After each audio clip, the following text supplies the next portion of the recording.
Buenos días, tardes y noches, queridos audioescuchas. El día de hoy les propongo tanto a ustedes dos como a nuestros espectadores una actividad. Imaginen esto, ustedes tienen su casa, su tierra, su sitio sagrado y de repente llega el Estado, entra con mapas, traza límites y empieza a censar, así sin preguntar y sin avisar, sin decir nada. ¿Legal? Sí, pues es el catastro. ¿Justo? Definitivamente no. Por eso hoy desmantelaremos la sentencia T-247 del año 2015, donde la Corte Constitucional le dijo alto al Instituto Geográfico Agustín Codazzi. La historia se centra en Tumarí, en el departamento del Chara, un municipio con un dato demográfico que lo cambia absolutamente todo, pues el 80% de su población hace parte de la comunidad indígena. Allí conviven 11 pueblos como los Sicuano, los Piacoco y los Mapayere, algunos incluso en aislamiento voluntario y en riesgo de extinción. Sus territorios son su base cultural, espiritual y económica. Pues bien, en 2012, el IGAC, mediante una resolución, ordenó la formación y actualización catastral de Pumarío.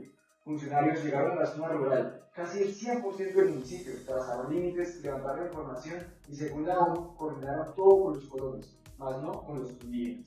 Esto evidentemente fue una incursión en territorios ancestrales y sitios sagrados, una afectación directa a su modo de vida, a su identidad y, lo más grave, a su derecho fundamental a la consulta previa. Entonces, para entender la dimensión de esta incursión, debemos saber qué es la entidad central, el IGAC, el Instituto Agustín Codazzi. ¿Qué es el IGAC entonces? Es la entidad pública encargada de la labor catastral. Su función es hacer el inventario o censo actualizado de los bienes inmuebles del Estado y de particulares. Esto para su correcta identificación física, jurídica y fiscal y económica. Esta labor se desarrolla a través de tres procesos: la formación, la conservación y la actualización catastral. Y aunque la inscripción en el catastro no incluye un título de dominio, la información recolectada es clave para la liquidación del impuesto predial unificado y para la planificación territorial. La posición del IGAC argumentó que el censo se hacía en cumplimiento de la ley. ¿Qué ley? La ley 14 de 1983.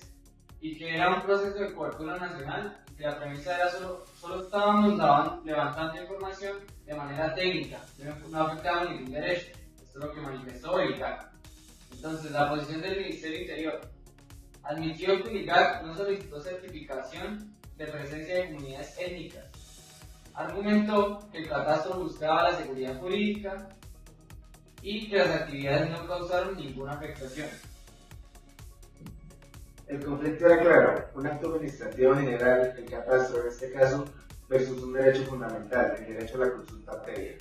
El problema único que debía resolver la Corte era si el catastro vulneró los derechos fundamentales de las comunidades de Pumarío. Respecto al fundamento legal, la Corte recordó que la consulta previa es un derecho fundamental. Se basa en el convenio 169 de la OIT, que obliga a consultar toda medida administrativa o legislativa susceptible de afectar a los pueblos indígenas directamente. Además, se aplicó la excepción a la regla de improcedencia de tutela contra actos generales.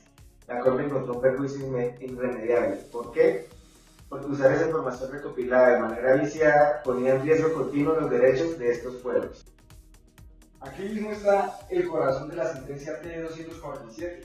La Corte definió porque el catastro afectó directamente al 80% de Pumarío. Se trataba de una intrusión directa en el hábitat y en los espacios geográficos que las comunidades ocupan. El territorio no es solo posesión, es la base de su vida espiritual. La información del IGAC conforma el sistema de información del territorio, que facilita la planificación municipal.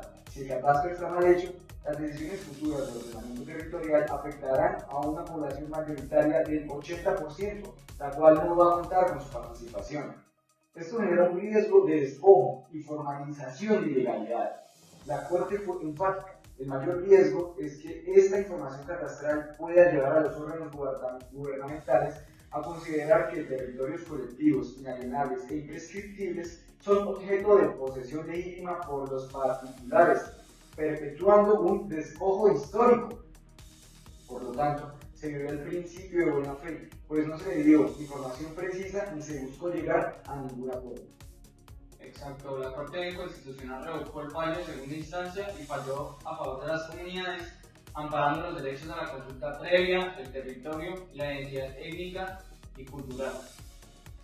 Las órdenes que reestructuraron la actuación de la administración del IGAC fueron: la primera orden, el IGAC tiene prohibido usar la información recolectada en ese censo debido a que está viciado a partir de la notificación de la sentencia.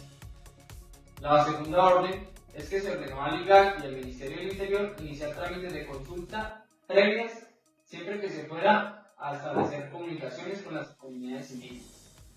Tercera orden, se ordenó la realización de un nuevo proceso de actualización y formación catastral en Cumabaribe. Esta sentencia es una victoria clara. Le recuerda al Estado que la diversidad étnica no es una simple bandera, es un límite constitucional que obliga a la administración, incluido el IGAC, a actuar de la mano con los pueblos mediante la consulta previa.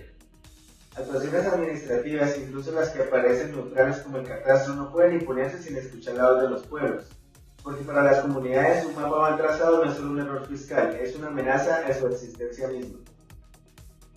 Si este tema les parece fundamental, síganos y déjenos en los comentarios frente a qué otra actuación administrativa deberíamos hablar, aquí reunidos con mis compañeros.